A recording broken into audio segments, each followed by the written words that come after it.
কেমন আছো বন্ধুরা? শুভ দুপুর। আজকে তোমাদের জন্য একটা ভিডিও নিয়ে চলে এলাম। একজন আমাকে ভোটার কার্ড অ্যাপ্লাই করতে দিয়ে গেছে, মানে ভোটার কার্ডটা তার হারিয়ে ফেলেছে। সেইটা আমি আজকে পিভিসি অ্যাপ্লাই করে তোমাদেরকে দেখাবো। তাহলে চলো ভিডিওটা শুরু করা যাক। প্রথমে আমি ক্রোম ব্রাউজার ওপেন করে নিয়েছি। এবার এইখানে আমি কিন্তু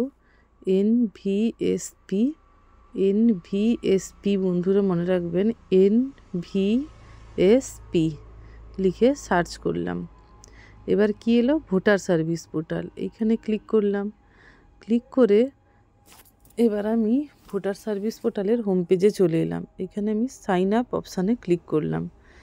তারপরে এবার মোবাইল নাম্বারটা এন্টার করে দেব। বন্ধুরা, আমাদের কিন্তু ভোটার কার্ড অনেকেরই হারিয়ে যায়। এই নিয়ে আমরা খুব বিভ্রাটে পড়তে হয়।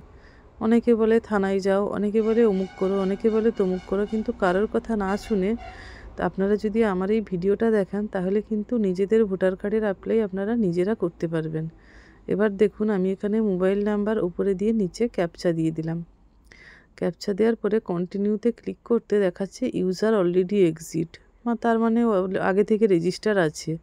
তাই আমি ফরগেট পাসওয়ার্ড অপশানে ক্লিক করে ফরগেট পাসওয়ার্ড, মানে পাসওয়ার্ডটা আমি রিসেট করতে চলে এলাম। এবার আমি এখানে মোবাইল নাম্বার দিয়ে দেব, ক্যাপচা দিয়ে দেব, তারপর কন্টিনিউ অপশানে চলে যাব। কন্টিনিউতে গিয়ে এবার এখানে একটা পাসওয়ার্ড দিতে হবে। পাসওয়ার্ডের ফার্স্ট ক্যারেক্টারটা অবশ্যই আপনারা বড় হাতের অক্ষর দেবেন, তারপরে স্মল লেটার দেবেন, তারপরে যে কোনো একটা স্পেশাল ক্যারেক্টার এবং নাম্বারিক সবগুলো মিলিয়ে একটা পাসওয়ার্ড তৈরি করবেন। যেমন আমি দেখুন এইভাবে আমার পাসওয়ার্ডটা তৈরি করেছি। প্রথমে ক্যাপিটাল, তারপর স্মল, তারপরে স্পেশাল ক্যারেক্টার, তারপর নাম্বার দিয়ে আমি আমার পাসওয়ার্ডটা সেট করলাম। এবারে কিন্তু সেন্ড ওটিপি ক্লিক করলে যিনার মোবাইল নাম্বার, ওনার মোবাইল নাম্বারে ওটিপি চলে গেল। এবারে এইখানে ওটিপিটা দিয়ে দেব। ভিডিওটা অবশ্যই শেষ পর্যন্ত দেখবেন, তাহলে আপনারা বুঝে যাবেন কিভাবে ভোটার কার্ডের অ্যাপ্লাই করা যায়। এবারে আমি ভেরিফাই অপশানে ক্লিক করলাম, কিন্তু আমার ওটিপিটা একটু ভুল আছে, তাই হলো না। এবার আমি আবার ট্রাই করব ওটিপি দিয়ে। অনেক সময় ওয়েবসাইটেরও প্রবলেম থাকে, সেই জন্য ওটিপি সঠিক দিলেও অনেক সময় কিন্তু ইরর দেখায়। এবার আমি ওটিপিটা আবার দেখে বসাচ্ছি, কিন্তু না, হচ্ছে না। তার মানে ওটিপিটা আবার ভুল না দেওয়া সত্ত্বেও হচ্ছে না, তার মানে একটু সার্ভারের প্রবলেম রয়েছে।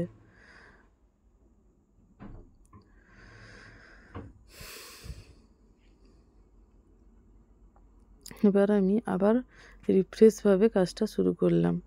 আবার চলে এলাম ফরগেট একদম হোম পেজে চলে এসেছি। এসে আবার সেইখানে মোবাইল নাম্বারটা দিচ্ছি।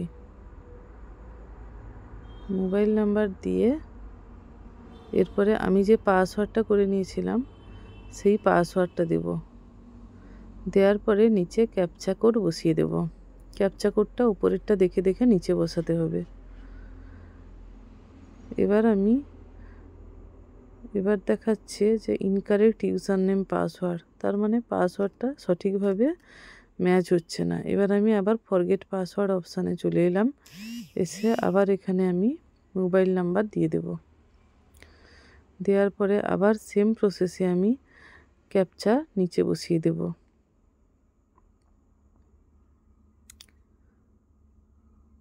ক্যাপচাটা ঠিক বোঝা যাচ্ছে না, তাই আমি এটাকে রিফ্রেশ করে চেঞ্জ করে নিলাম।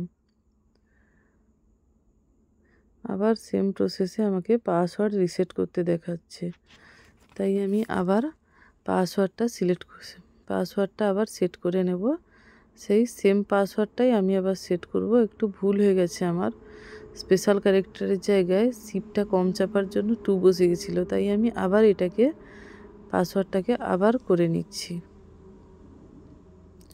ওপর আর নিচে কিন্তু সেম বসাতে হবে। এবার আমি আবার ওটিপিতে ক্লিক করলাম, তারপরে ওনার ফোনে আবার ওটিপি যাবে। সেই ওটিপিটা নিয়ে আমি এখানে কিন্তু বসাবো।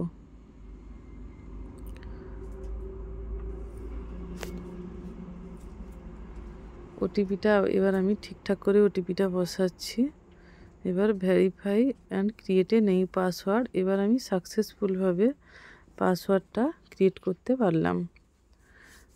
এবার আমি ওনার মোবাইল নাম্বার আর যে পাসওয়ার্ডটা আমি ক্রিয়েট করেছি সেইটা দিয়ে পোর্টালে লগ ইন করে নেব। প্রথমে আমি বসিয়ে নিচ্ছি মোবাইল নাম্বার, এরপরে আমি পাসওয়ার্ডটা বসাবো।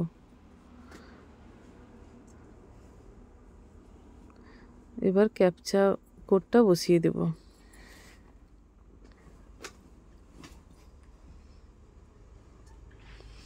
আবার রিকোয়েস্ট ওটিপি অপশানে ক্লিক করতে হবে, তারপরে আবার ওটিপিটা বসাতে হবে। ওটিপিটা বসানোর পরে আমরা ভেরিফাই অ্যান্ড লগ ইন অপশানে ক্লিক করলে আমরা পোর্টালের ভিতরে ঢুকে যাব। এই দেখুন বন্ধুরা, আমরা পোর্টালের মধ্যে এবার ঢুকে গেছি। এবার আমরা ফর্ম 8 অপশানে ক্লিক করলাম।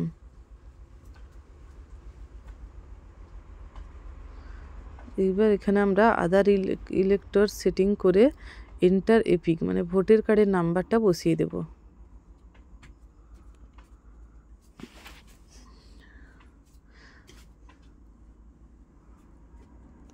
ভোটার কার্ড নাম্বারটা বসিয়ে দিলে তারপরে কিন্তু সাবমিট করলে কাস্টমারের ডিটেলসটা এখানে শো হবে।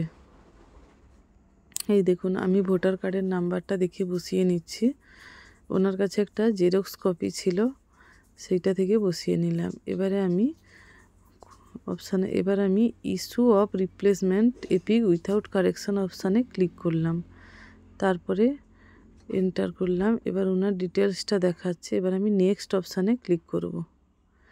এবার মাঝের অপশানটা আমি ক্লিক করলাম ডেস্ট্রয়েড, কারণ আমি যদি ডেস্ট্রয়েড অপশানে না ক্লিক করে অন্য কোনো অপশানে ক্লিক করি তখন থানার জিডি চাইবে। সেই জন্য আমি ডেস্ট্রয়েড অপশানে মানে নষ্ট হয়ে গেছে অপশানে ক্লিক করে দিলাম, তাহলে আর কোনো সমস্যা থাকবে না। এবার আমি ক্যাপচা বসিয়ে প্রিভিউ করে নেব, দেখে নেব আমার ফর্মটা ঠিকঠাকভাবে ফিল আপ করা হলো কি না। এবার ঠিকঠাক যদি হয়ে থাকে তাহলে কিন্তু আবার ব্যাকে চলে এলো। এবার আমি ঠিকঠাক হয়ে গেছে দেখে নিয়েছি। এবার আমি প্রিভিউ অ্যান্ড সাবমিট অপশানে ক্লিক করে ফর্মটাকে সাবমিট করে দেব। Are you sure submit form, yes অপশানে ক্লিক করলাম। এখানে ডাউনলোড অ্যাকনোলেজমেন্টে ক্লিক করে অ্যাকনোলেজমেন্ট এই স্লিপটা ডাউনলোড করব। এইটা ডাউনলোড করে আমি প্রিন্ট আউট হিসেবে দেব। সেই